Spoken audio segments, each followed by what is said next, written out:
नमस्कार, the truth 24 देख रहे हैं आप। आपके साथ मैं हूं प्रिया। हाल ही में उत्तराखंड सरकार की तरफ से पुष्कर सिंह धामी ने एक प्रेस कॉन्फ्रेंस की, जिसमें अंकिता भंडारी केस को लेकर के तमाम सवाल पूछे गए। उन तमाम सवालों का बड़े इत्मीनान के साथ जवाब देते हुए पुष्कर धामी नजर आए। और सबसे बड़ी बात यह कि सवाल को लेकर के उन्होंने कहा कि जिसके जहन में जितने भी इस केस से जुड़े हुए सवाल हो, वो सारे सवाल उनसे पूछे जाए विभागता के साथ, और उसी विभागता के साथ वो जवाब भी देते हुए नजर आए। इन सारे सवालों में अंकिता भंडारी हत्याकांड मामले को लेकर के चाहे उर्मिला सनावर से जुड़े सवाल हों, या फिर अंकिता के मां बाप से जुड़े सवाल हो, चाहे सीबीआई का मुद्दा हो केस इन्वेस्टिगेशन को लेकर के, या फिर तमाम राजनीतिक आरोप प्रत्यारोप की बातें हो, उन सारे सवालों का जवाब उन्होंने कॉन्फिडेंटली दिया है। क्या कुछ कहा है इन तमाम सवालों पर उत्तराखंड के मुख्यमंत्री पुष्कर सिंह धामी ने, वो आपको सुनना जरूर चाहिए, क्योंकि उत्तराखंड में अंकिता भंडारी केस मामले को लेकर के सरकार को बदनाम करने की कोशिश एक बार फिर की जा रही है, जिसका सरकार की तरफ से बेबाक अंदाज इस बार देखने को मिला है। हर सवाल का सरकार ने सामना किया। ये जो प्रकरण है ये बहुत ही संवेदनशील है और हम सब लोगों के लिए, क्योंकि राज्य की दृष्टि से हम सबकी बेटी बहन जो भी उस समय में घटना हुई वो बहुत ही हृदय विदारक घटना थी और हम सब लोग बहुत आहत हुए, क्योंकि मैं उस समय भी राज्य के मुख्य सेवक के रूप में था और मेरे को जैसे ही जानकारी मिली, क्योंकि मरुड़ आपने पूछा है तो मुझे बताना चाहिए। कई सारे मीडिया के मित्रों ने बीच में ये भी कहा कि मैं इसमें बात भी नहीं कर रहा हूँ। अच्छा हुआ आपने पूछ लिया, क्योंकि प्रेस कॉन्फ्रेंस कुछ और थी, लेकिन ये महत्वपूर्ण विषय है, ये सबके ध्यान में आना चाहिए। और तो जैसे ही मेरे को मालूम चला, सूचना आई कि इस प्रकार की घटना हुई है, हमने तत्काल पुलिस विभाग को, अन्य प्रशासन को तत्काल कहा कि जैसे भी होता है सब, जो भी इसके आरोपी हैं या जिनके ऊपर आरोप हैं उनको तत्काल गिरफ्तार किया जाना चाहिए, कोई पकड़ से बाहर नहीं जाना चाहिए। और तत्काल उन सभी वो 3 के 3 जो आरोपी थे उस समय के, वो तीनों को गिरफ्तार किया गया। और जिस स्थान पर उन्होंने बताया वहां से बॉडी को रिकवर किया गया। फिर जो कार्रवाई होती है, समस्त औपचारिकताएं जो कानूनी रूप से होती हैं वो पूरी की गई। और पूरी करने के बाद तत्काल ही हमने महिला आईपीएस अधिकारी के चेयरमैनशिप में, या कहिए उनके नेतृत्व में, एक कमेटी का गठन किया, एसआईटी जांच का गठन किया। और एसआईटी ने अपनी पूरी जांच करी, हर एक पहलू पर जांच करी। परिवार के लोगों से भी एसआईटी मिली, अन्य लोगों से भी मिली, जिन लोगों को भी इस केस के बारे में जो भी जानकारियां थी। और इसमें विज्ञापन भी निकाला गया, अखबार में भी दिया गया, संचार के माध्यमों से बताया भी गया, किसी के पास भी अगर कोई जानकारी हो तो वो एसआईटी को उपलब्ध कराए। और पी रेणुका देवी उस समय उस एसआईटी को हेड कर रही थी, जो अभी सीबीआई में ही कार्यरत हैं। यहाँ से उनका सीबीआई में ही जो है, इसके बाद डेपुटेशन से वो हमारे राज्य के अधिकारी हैं, यहाँ के कैडर भी हैं, लेकिन अब सीबीआई में काम कर रही हैं। और एसआईटी ने पूरी काम करने के बाद, उसके बाद उसमें कई सारे पहलू आए बीच में। बहुत सारे लोगों ने कहा कि भाई इसमें जानकारियां ये भी होनी चाहिए, कुछ और जुड़ना चाहिए। उन्होंने कहा जिसके पास में जो भी जानकारी है हमको दे दे या न्यायालय में दे दे, जहां भी देना अब दे। अंततः लोग सीबीआई की जांच के लिए उस समय में न्यायालय में भी अर्जी लगाई गई, सुप्रीम कोर्ट, हाई कोर्ट, सभी लोगों ने उसको सुना। सुप्रीम कोर्ट ने भी, हाई कोर्ट ने भी, और जो सेशन कोर्ट है वहां पर इस पर लगातार कार्रवाई चलती रही। और जो मजबूत पैरवी थी, उसी मजबूत पैरवी का परिणाम था कि उन्हीं तीनों आरोपियों को आजीवन कैद की सजा सुनाई गई।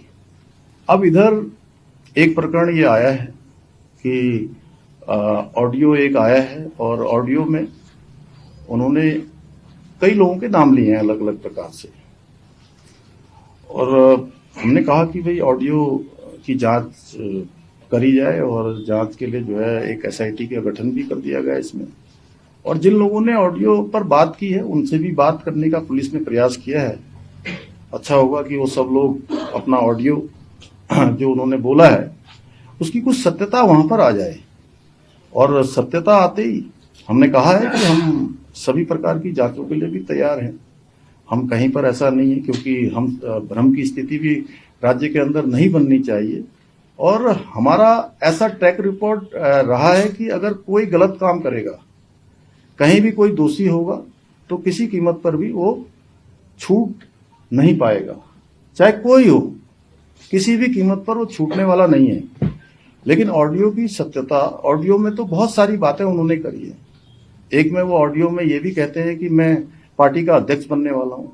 जो हमारे महेंद्र जी बैठे हैं यहाँ पर, वो ये भी कह रहे थे। अब पता नहीं, आप सब लोगों ने भी सुना होगा, उन्होंने अन्य बातें भी बहुत सारी की गई हैं। आज ऑडियो में वो एक नाम ले रहे हैं, कल को किसका नाम लेंगे। तो इसलिए सारी सत्यता, सारी जो जांच परख है, एफएसएल है, उसका करवाने के बाद कि हम किसी भी कीमत पर अगर कोई दोषी होगा तो बिल्कुल छूटने वाला नहीं है। एक दो ऑडियो पर बात होती है, ऑडियो के पास बात होने के बाद सीधे प्रेस कॉन्फ्रेंस देहरादून में नहीं होती है जी, देहरादून से सीधे दिल्ली होती है प्रेस कॉन्फ्रेंस। समझ में नहीं आ रहा है कि आखिर एक ऑडियो के आधार पर इतना बड़ा बवंडर राज्य के अंदर किया जा रहा है। हम भी राज्य के अंदर काम करते हैं, हमने भी ईमानदारी से काम किया है। और कोई भी अगर किसी के पास भी कोई सबूत होगा तो मैं बिल्कुल आप सबके सामने स्पष्ट करना चाहता हूं, कोई छूटने वाला नहीं है। हाँ, अगर देखिए, हिंदुस्तान के अंदर उम्र कैद की सजा बहुत बड़ी सजा होती है, और किसी को उम्र कैद की सजा मिली हुई है, अगर कोई उसमें और होता, कोई और होता, तो वो ऐसा नहीं हो सकता है कि वो उसका नाम नहीं बताते, उसका नाम जरूर बताते। और एक ऑडियो में वो आपस में बात करते हुए यह भी कह रहे हैं, एक में कह रहे हैं कि इसकी हत्या हुई है, बेटी के बारे में कहते हैं कि हत्या हुई है, और दूसरे में कहते हैं कि इसने आत्महत्या कर ली। अब इनकी कौन सी बातों को सच माना जाए? मैं तो आप ही लोगों से पूछता हूँ, भाई आप ही लोगों में से कोई अगर किसी का कोई प्रश्न हो इस बारे में, तो एक में कहते हैं कि हत्या हुई है और दूसरे में खुद ही कहते हैं कि इसने आत्महत्या कर ली। अगर हम इनकी आत्महत्या की बात मान लें तो कहीं ऐसा तो नहीं कि न्यायालय में जाके इससे उनको इसका कहीं ना कहीं इस रूप में भी कोई जो है कोई षड्यंत्र तो नहीं चल रहा है? इतनी बड़ी सजा हो चुकी है, हम हर जांच के लिए तैयार। हमने कब मना किया कि हम कोई जांच नहीं करवाएंगे? अगर आप ही का नाम आ जाएगा तो क्या करेंगे कल? नहीं, पहले मुझे आप बताइए, आपका नाम आ जाएगा तो क्या करेंगे? अगर आपका नाम कह दे वो ऑडियो वाला, तो क्या करेंगे बताइए पहले मुझे। नहीं, अभी इस देखिए, विरोध है। हम लोगों ने कहा है कि हम कोई चीज हम जांच करवा रहे हैं, एफएसएल के लिए बुला रहे हैं। अगर उनके पास सत्यता है, कोई बात है, तो भाई वो भाग रहे हैं ना, उनको हम ढूंढ रहे हैं। आपको पता है वो कहाँ है? आप ला दीजिए ना भाई साहब, प्लीज आप हमारी मदद कर दीजिए ना, राज्य की मदद कर दीजिए, प्रशासन की। इसके कारण से राज्य के अंदर इस प्रकार का माहौल बना है, तो उनको आकर इसका जवाब देना चाहिए, उनको बताना चाहिए कि आखिर किस आधार पर उन्होंने कहा है। और जो भी होगा, चूंकि जांच चल रही है, तो देखिए बहुत दिनों तक ये मामला, ये जो धुंध लगी है, ये धुंध छटेगी, और धुंध छटने के बाद निश्चित रूप से बादल हटेंगे, कोहरा छटेगा और सूरज निकलेगा, साफ सफाई होगा। जो एक बड़ी बात है वो ये है कि हमारे राज्य के अंदर जो भ्रम की स्थिति बनी है, जो उनके परिवार को कष्ट हुआ है, और जो परिवार की बेटी गई है, हम सबका परिवार है, पूरा राज्य है। मैं तो ये कहता हूं कि अभी आपने भी कहा, जैसे आपको भी भाई साहब कुछ पता हो तो उनके बारे में बताइए, जरूर हम जो है इस पर करेंगे जांच। बिल्कुल जो है, मैं बहुत संवेदनशीलता से बोल रहा हूँ, बहुत जिम्मेदारी से बोल रहा हूँ। हम किसी जांच से कहीं जाने वाले नहीं है। हमें जो जांच की आवश्यकता पड़ेगी, हम वो सब जांच करवाने को तैयार है। आपको पता है, पिछली बार छात्रों का मामला आया था, तो छात्रों के मामले में हमें लगा कि भाई 8 दिन हो गए, 10 दिन हो गए, और सच में छात्रों को लग रहा था कि कोई इसमें गड़बड़ है, क्या है। तो हम गए, उन्होंने कहा कि भाई यहाँ पेपर आ गया, बाहर आ गया, एक बात थी, तो उसकी सीबीआई जांच होनी चाहिए।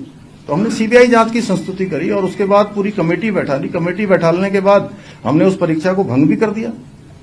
इसमें भी अब जिन्होंने शिकायत करी है, उस अगर वो उनकी मनसा अगर साफ है, वो न्याय दिलाना चाहते हैं, हम भी न्याय दिलाना चाहते हैं। हमारी बेटी है, हमने न्याय के लिए ही उसके लिए इतना संघर्ष किया कि एक दिन भी आरोपी तीनों के तीनों जेल से बाहर नहीं आ पाए, एक दिन भी जेल से बाहर नहीं आए। उम्र कैद की सजा हो रही है। अगर मान लिया जाए कि यहाँ पर महेंद्र भट्ट जी हैं, ये हमारे महामंत्री हैं, अगर ये किसी आरोप में दोषी होंगे और जेल ये चले जाएं, प्रभारी जी हमारे, बताइए मुझे, तो अगर ये जेल जा रहे होंगे, सजा हो रही होगी, तो क्या इनका नाम नहीं बताएंगे? उन तीनों ने नाम बताना चाहिए था, लेकिन उसके बावजूद भी ये प्रकरण आया है। बहुत गंभीर प्रकरण है। मुझे लगता है कि आप लोगों को क्या ये नहीं लगता कि भाई एक नाम बोल दिया ऑडियो से, ऐसा ही ऑडियो पेपर लीक के मामले में भी हुआ था। अब हमें तो ये लग रहा है कि ये कोई क्या है कि पेपर लीक में भी इसी प्रकार का ऑडियो बनाया जाता है, उसके बाद हंगामा किया जाता है। इसके बाद जो है कुछ लोग कहीं ऐसा तो नहीं कि बेटी अंकिता को बार बार उसकी आत्मा को इस तरह से करके राज्य के अंदर एक माहौल खराब करके अपनी राजनीतिक जमीन तलाश रहे हैं। कहीं ना कहीं मुझे लगता है कि जो है वो उसको आगे रहे। भाई राजनीति करने के और बहुत सारे रास्ते हैं। हम लोग राजनीति करने के लिए उत्तराखंड की जनता के विश्वास के लिए काम कर रहे हैं, उत्तराखंड की जनता के लिए काम कर रहे हैं। आप अच्छे मुद्दे लाइए और इस मुद्दे पर हमारा बिल्कुल स्टैंड क्लियर है। हम हर जांच के लिए तैयार हैं।